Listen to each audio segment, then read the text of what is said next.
Whatever you find weird, ugly, uncomfortable, and nasty about the new medium will surely become its signature.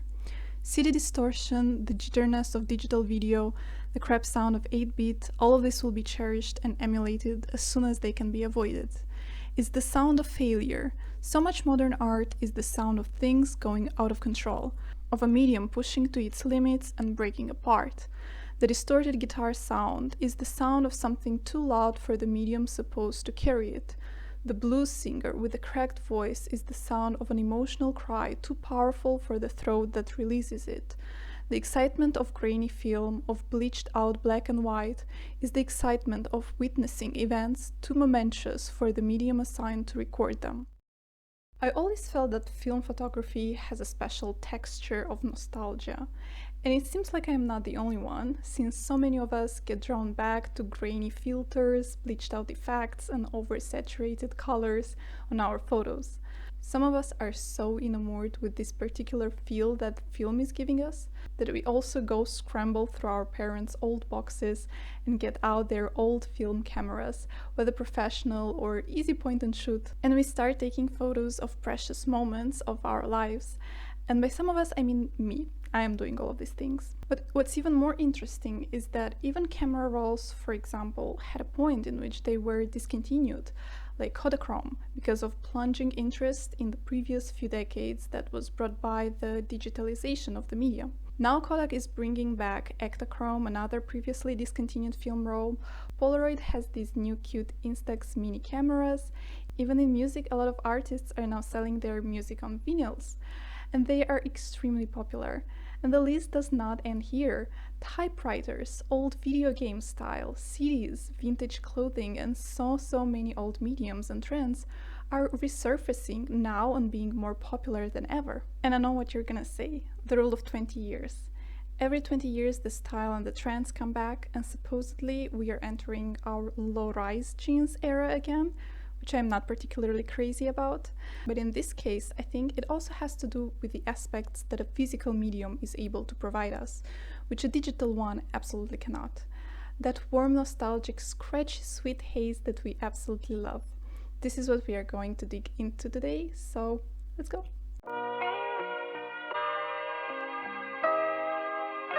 When I think about film photography, I think about old photos with our parents or grandparents during special moments of their lives.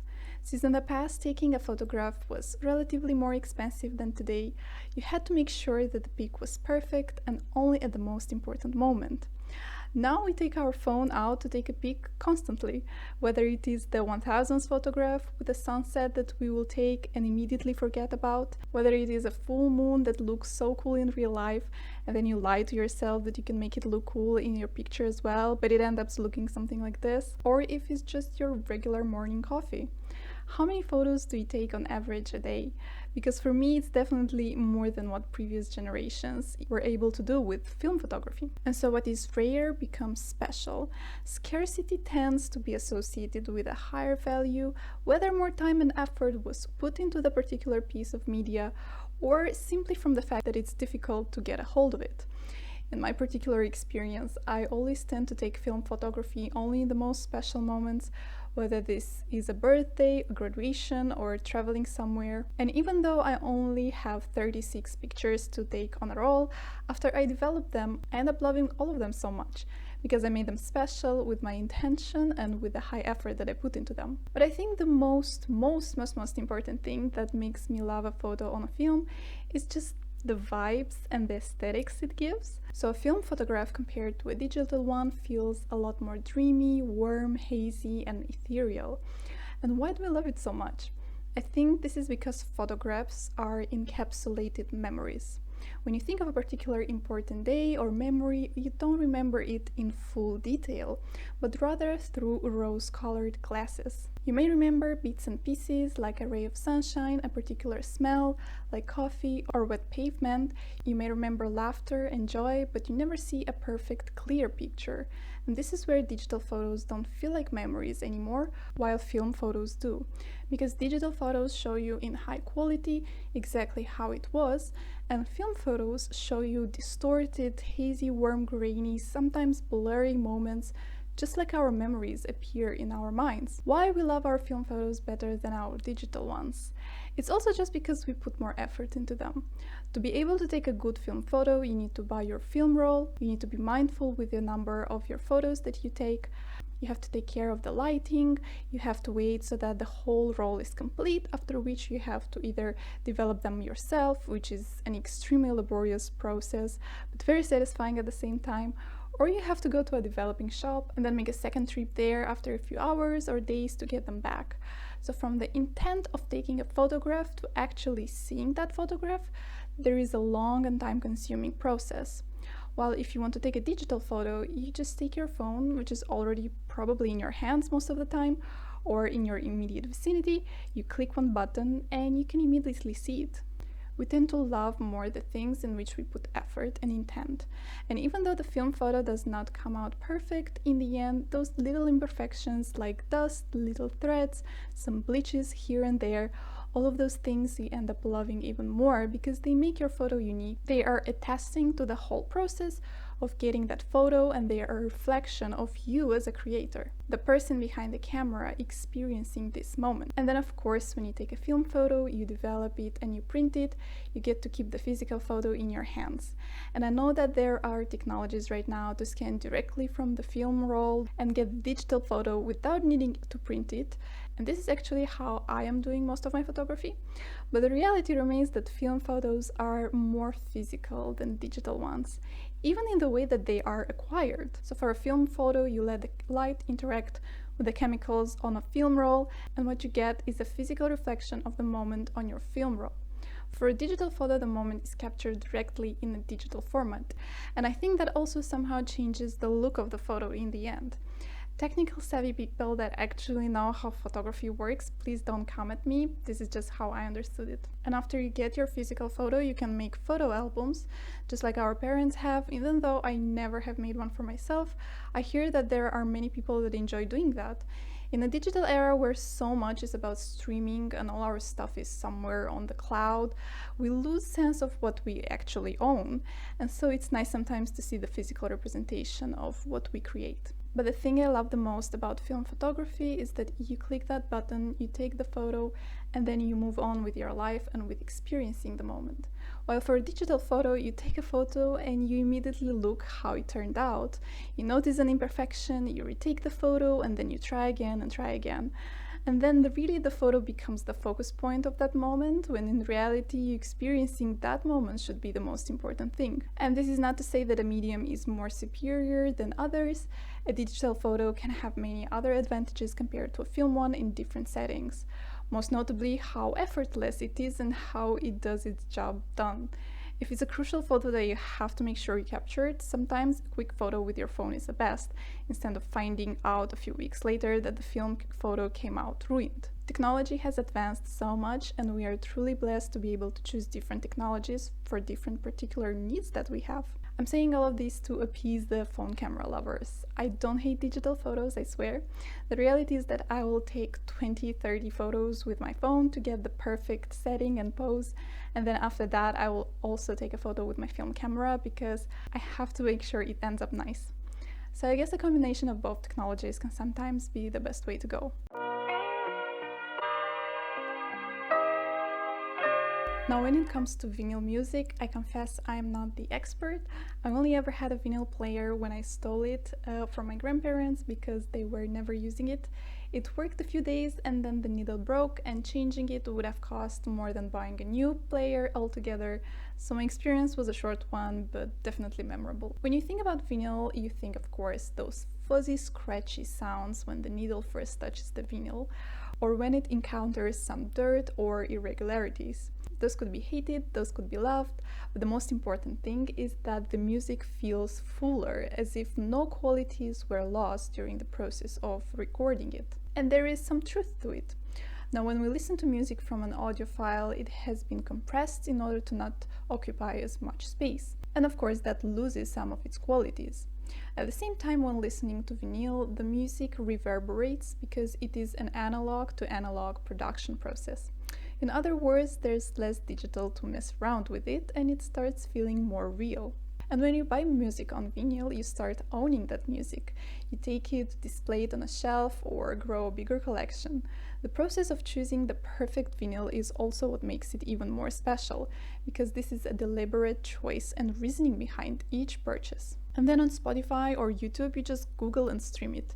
And again, when somebody asks you, have you heard Adele's newest music? The first instinct you will have is, of course, going on YouTube and typing it, and not actually grabbing the keys, running to the nearest music shop, looking through the aisles for the new vinyl, buying it, getting home, turn on your vinyl player, finding the right track, and finally listening to it. All technologies have their own advantages, and how usually people do is that they have already listened somewhere online to a few albums or artists, they love their music, and they want to support the artists and also own some of their music, so then they buy the vinyl for their collection. Although there is definitely a charm there to go into a music shop and find a cool looking album art, even though you have never listened to the artist, and go home to listen to them for the first time. And also the vinyls don't come with just the vinyl, you also get cover art, you get some additional artwork inside that you can't really find anywhere else, perhaps some additional tracks or behind the scenes jamming sessions. You also start reading the lyrics when listening to the music. It becomes a more conscious, deliberate experience. You don't just put something absent-mindedly in the background and move on with what you are doing. You're attentively listening to the piece of art it was supposed to be, and these are the two very different experiences. But of course, it all goes back to the intention of listening. If you need workout music, you're not gonna bring your whole vinyl player and collection of vinyls to your gym. And here is, I think, why these almost extinct forms of media are coming back with so much force. Because using them gives a different experience compared to the digital media, and it fills up a longing that we sometimes have for slowing down and enjoying real, although imperfect but charming things. And then there's the thrill of the hunt. When you go into a big music shop, or even better, a flea market, and you look through piles and piles of discs and vinyls, and you finally find something that you like or enjoy for a good price, there's nothing quite like it.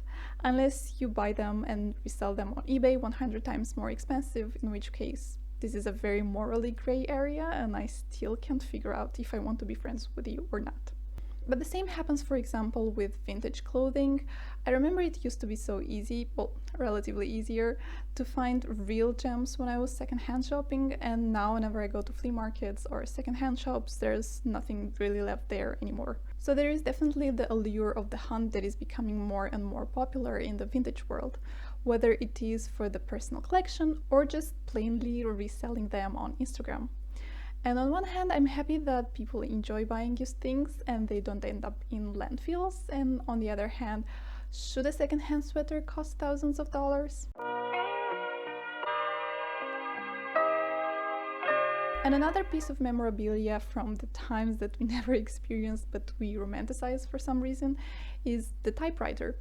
And although I don't have one myself, I am this close to being tempted. Why do we love typewriters?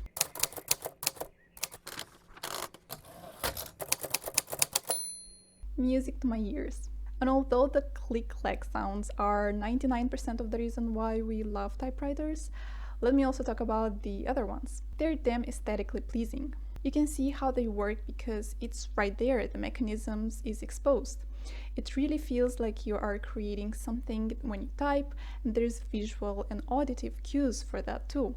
Alan Lupton, who is a senior curator in contemporary design and an avid typewriter enthusiast, explained that working on a typewriter gives a satisfying sound, a feeling of authentic authorship. No one can spy on you, and there are no distractions. When you work on a typewriter, you only type. There is no internet, alarms, or other distractions that might keep you from writing. You are left alone with a blank paper, and it needs to be filled in. In the mainstream media, many couples decide to send their wedding invitations written with a typewriter because it gives the sentiment of nostalgia and memory making that the film photography does. Tom Furrier, who owns a typewriter repair shop in Arlington, Massachusetts, says, "Young people, or the under 30 crowd, as I call them, have grown up with this new technology and never experienced analog toys and games. They are fascinated by the sensory feedback they get. Seeing the printed image immediately amazes them. There is even this artist, Kira Redbone, that draws with her typewriter, each letter being a dot or a line in her drawings. And so with all of these old formats of media and media production, and I think in general with the craze for vintage pieces, is that old things give that grounding feeling to the roots and to your family. They're also usually well made and were built to last, while nowadays there is a big drive to manufacture things as cheaply as possible so that people will have to buy it as soon as possible. With our landfills getting bigger and bigger, and with the quite prevalent climate change anxiety that our generation has, there is a high incentive to opt for a more sustainable way of living, and that includes reusing things that are perfectly fine but maybe just a bit out of style. So yeah, I will be using my point and shoot film camera, and I will be ravaging piles of clothes for that perfect vintage dress in the foreseeable future. Hope you enjoyed this video. Let me know if you enjoyed taking photos with your film camera or just putting on a grainy filter on your phone pictures, and see you soon. Bye!